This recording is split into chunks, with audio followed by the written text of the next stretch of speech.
नमस्कार दोस्तों, स्वागत है आपका इंफ्रा इन्फोप्लेक्स पे। आज हम बात करेंगे उन 10 महा प्रोजेक्ट्स के बारे में जो 2030 तक भारत को एक नई पहचान दिलाएंगे।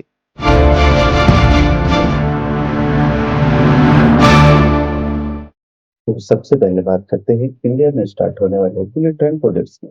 जैसा कि आप सभी को पता है कि रैपिड ट्रांजिट किसी भी देश के डेवलपमेंट के लिए एक मेजर रिक्वायरमेंट बन चुका है, जिसका फास्टेस्ट एंड कन्वीनियंट मोड है बुलेट ट्रेन, जिसे चाइना, जापान जैसे डेवलप्ड कंट्रीज में काफी अच्छे से एक्सप्लोर किया है। इसी को ध्यान में रखते हुए इंडिया ने भी इस ओर काफी तेजी से काम शुरू कर दिया है। Mumbai Ahmedabad bullet train project के बारे में आप सभी को पता ही होगा, जो कि देश का पहला बुलेट ट्रेन प्रोजेक्ट है, जो कि अभी अंडर डेवलपमेंट है।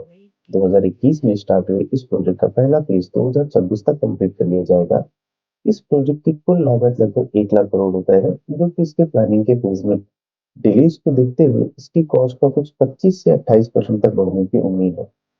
यहाँ पर कई जगह पे ट्रैक्स और बिल्डिंग का काम चालू है। कुछ स्टेशन लगभग रेडी स्टेज पर है, लेकिन अभी भी इस पे मेजर वर्क पेंडिंग है, जिसकी अपडेट आपको इंफ्रा इंटरप्रेट्स पे मिलती रहेगी। तो ये था मुंबई अहमदाबाद का रूट।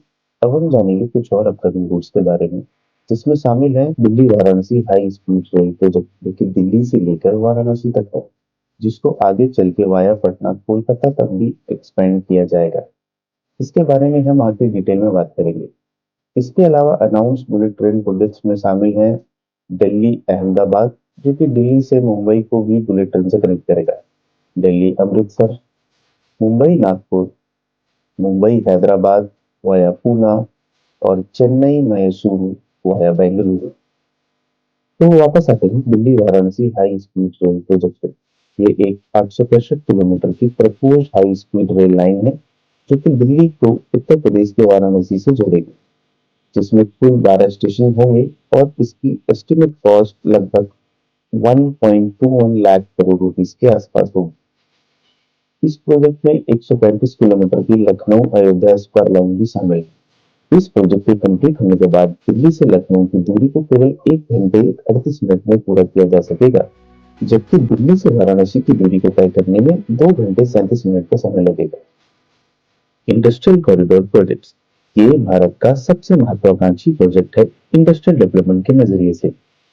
इसके अंतर्गत अभी तक 11 इंडस्ट्रियल कॉरिडोर को बनाने का प्लान किया गया है, जिसमें से ज्यादातर अपने प्लानिंग स्टेजेस में ही है।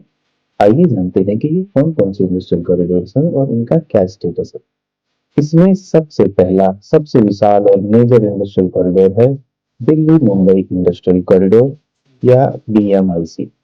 इसके अंदर कई सारे मेगा प्रोजेक्ट्स भी हैं, जिनसे मिलकर ये पूरा कॉरिडोर बनेगा, जिसमें गुजरात में Dholera special investment region, Maharashtra में शेंद्रा गुड़किन इंडस्ट्रियल एरिया एंड और भी कई सारे लॉजिस्टिक एंड इंडस्ट्रियल हब हैं, जिनको जोड़ के ये कंप्लीट होगा।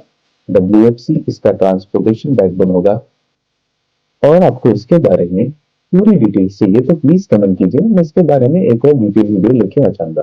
और अगर अभी तक दी गई जानकारी आपको अच्छी लगी, तो प्लीज इस वीडियो को लाइक और चैनल को सब्सक्राइब कर दीजिए एंड इसे अपने फ्रेंड्स एंड फैमिली के साथ भी शेयर कीजिए, और बेल आइकन को प्रेस कर दीजिए, ताकि आपको सारी लेटेस्ट अपडेट मिलती रहे। तो अब आगे बढ़ते हैं हमारे तीसरे मेगा प्रोजेक्ट की तरफ, जिसका नाम है इसरो स्पेस स्टेशन। इसरो यानी कि इंडियन स्पेस रिसर्च ऑर्गेनाइजेशन, जिसने डिटेल्ड प्लान अनाउंस किया है भारतीय अंतरिक्ष स्टेशन के बारे में, जो कि भारत का पहला स्पेस स्टेशन होगा। इस महत्वाकांक्षी प्रोजेक्ट से इंडिया के स्पेस को एक्सप्लोर करने की जर्नी को एक मेजर माइलस्टोन मिलेगा, और अंतरिक्ष विज्ञान टेक्नोलॉजी में हमारे देश की बढ़ती हुई उपलब्धियों की लिस्ट में एक और मेजर हिस्टोरिक इवेंट की तरह जुड़ जाएगा। तो आइए जानते हैं कि क्या है भारतीय अंतरिक्ष स्टेशन। यह एक मॉड्यूलर अंतरिक्ष स्टेशन है, जो कि भारतीय अंतरिक्ष अनुसंधान संगठन को जीवन विज्ञान और चिकित्सा जैसे विभिन्न क्षेत्रों में साइंटिफिक सर्च करने में मदद करेगा। और यह भारत के आगे आने वाले स्पेस एक्सप्लोरेशन प्रोग्राम को तेजी से आगे ले जाने में मदद करेगा, ताकि हम नासा जैसे संस्थानों को कड़ी टक्कर दे सके, जो कि सभी भारतीयों के लिए गर्व की बात है। और इसरो ने पहले भी कई बार हमें गौरवान्वित करवाया है, इसलिए मैं इस प्रोजेक्ट के बारे में सबसे ज्यादा एक्साइटेड हूँ। और आप भी अगर इसके बारे में और डिटेल में जानना चाहते हैं, तो प्लीज कमेंट करके मुझे बताएं। इस प्रोजेक्ट के लिए 20,193 करोड़ रुपए सैंक्शन किए गए हैं, जिसका पहला फेज, जिसको 20 मॉड्यूल नाम दिया गया है, 2028 तक रेडी होगा एंड ये पूरा प्रोजेक्ट 2035 तक कंप्लीट होगा। हमारा चौथा प्रोजेक्ट है भारत माला प्रोजेक्ट। भारत माला परियोजना एक तरह का मल्टीवर्स प्रोग्राम है जो कि फोकस करता है रोड्स, हाईवेज एंड एक्सप्रेसवे के स्ट्रॉन्ग नेटवर्क को फैलाने के लिए पूरे भारतवर्ष में। साथ ही साथ इसका उद्देश्य फ्रेट एंड पैसेंजर्स के मूवमेंट को इफिशिएंटली ऑप्टिमाइज करना भी है, जिसके लिए आर्थिक गलियारों यानी इंडस्ट्रियल कॉरिडोर को बनाना, इंटर कॉरिडोर और फीडर रूटों को बनाना, राष्ट्रीय कॉरिडोर, दक्षता में सुधार, नेशनल और इंटरनेशनल कनेक्शन रोड को बनाना, पोर्ट्स को अच्छे से नेशनल हाईवे से कनेक्ट करना आदि शामिल है। आज की डेट में अगर हम बात करें तो लॉजिस्टिक्स सेक्टर्स इंडिया की कुल जीडीपी का 5% है, जो कि एक बहुत बड़ा नंबर है, जो कि 2.2 करोड़ लोगों को एम्प्लॉयमेंट देता है। भारत में 4.6 मिलियन टन का माल हर साल ट्रांसपोर्ट होता है, जिसकी कुल लागत 9.5 लाख करोड़ रुपीज है।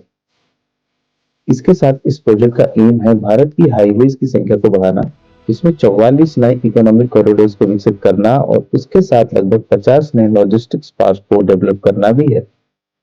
हमारा अगला प्रोजेक्ट है Sagarmala project. Sagarmala project country में पोर्ट बेस्ड इंफ्रास्ट्रक्चर को बढ़ाने के लिए लाया जा रहा है। वैसे तो यह प्रोजेक्ट पिछले कई दिनों से न्यूज में है, लेकिन आने वाले सालों में इसमें तेजी से ग्रोथ देखी जा सकती है। इंडिया में समुद्री क्षेत्र हमेशा से बिजनेस में एक पिलर रहा है और लास्ट कुछ इयर्स में इसको बहुत ज्यादा बूस्ट मिला है, चाहे वो जेएनपीटी पोर्ट की वजह से हो या अदानी द्वारा बनाया गया मुंद्रा पोर्ट। आप सभी जानते हैं कि भारत की कोस्ट लाइन 7,517 किलोमीटर लंबी है और साथ ही साथ हमारे पास 14,500 किलोमीटर का नेविगेबल वाटरवेज है, यानी समुद्र का वो हिस्सा जो इंडिया के अंडर में आता है और इससे होकर कई सारे इंटरनेशनल मैरीटाइम रूट्स पास होते हैं। भारत सरकार की इस महत्वाकांक्षी योजना का उद्देश्य देश में बंदरगाह यानी पोर्ट आधारित विकास को बढ़ावा देना है। इस परियोजना में कई सारे क्षेत्रों में काम होगा, जिसमें से मुख्य है port modernisation, port connectivity, port led industrialisation, coastal community development and coastal shipping and IWT.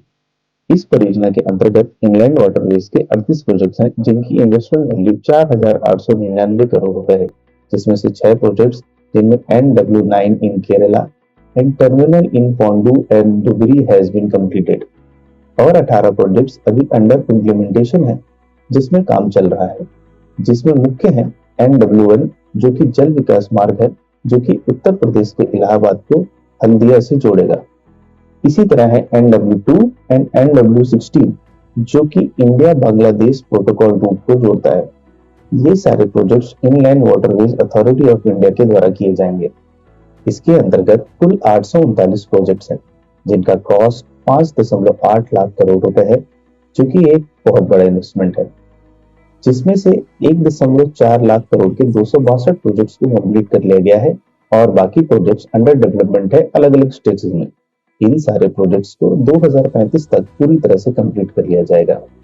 तो ये थे पहले 5 प्रोजेक्ट्स। अगले 5 प्रोजेक्ट्स के बारे में जानेंगे पार्ट 2 में। So stay tuned and subscribe to Infra Infotex for more updates. Thank you for watching.